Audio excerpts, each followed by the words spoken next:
থাম, কি হলো রে? তাড়াতাড়ি বাইরে আয়। ওই দেখ আমাদের গাড়িতে মেয়েটার কি অবস্থা হয়েছে।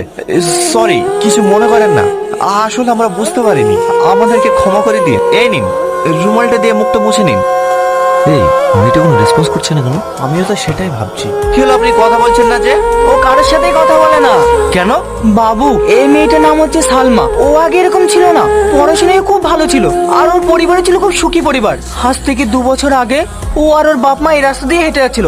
হঠাৎ একটা অ্যাক্সিডেন্টের কারণে ওর চোখের সামনে ওর বাপ মা মারা যায়। নিজের চোখের সামনে বাপ মার মৃত্যুটা দেখেও সহ্য করতে পারেনি, তারপর থেকেও এরকম হয়ে যায়। কাকা, এই টাকাটা রাখুন, ওকে কিছু খাবার কিনে দিন। আর এই টাকাটাও রাখুন, ওকে একটা ভালো পোশাক কিনে দিন। চল। কি হলো ওর? সামাদ, আমি মেয়েটাকে নিয়ে যাবো। নিয়ে যাবি মানে? কোথায় নিয়ে যাবি?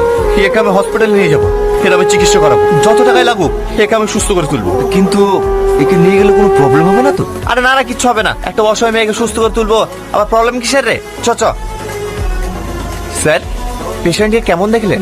দেখুন, মেয়েটার মাথায় একটা সমস্যা আছে, অপারেশন করলে হয়তো ঠিক হয়ে যেতে পারে। ডাক্তারবাবু, অপারেশন করতে কত টাকা খরচা হবে? 5-6 লাখ টাকা মতো। আপনি অপারেশন করার ব্যবস্থা করুন, যত টাকা লাগায় আমি দেবো। তুই একা দিবি মানে? যা খরচা হবে আমি অর্ধেক দেবো, আপনি অপারেশন করার ব্যবস্থা করুন। এই পেশেন্টের এই মুহূর্তে অপারেশন করা যাবে না। আমি 3 মাসের মতো মেডিসিন দিয়ে দিচ্ছি, আপনারা নিয়ম মতো খাওয়ান। যদি পরিবর্তন না হয় তখন অপারেশন করা যাবে। এই সমস্ত পেশেন্টদের কিন্তু খুবই যত্নের দরকার, তো অবশ্যই ওর প্রতি একটু খেয়াল রাখবে। ঠিক আছে স্যার।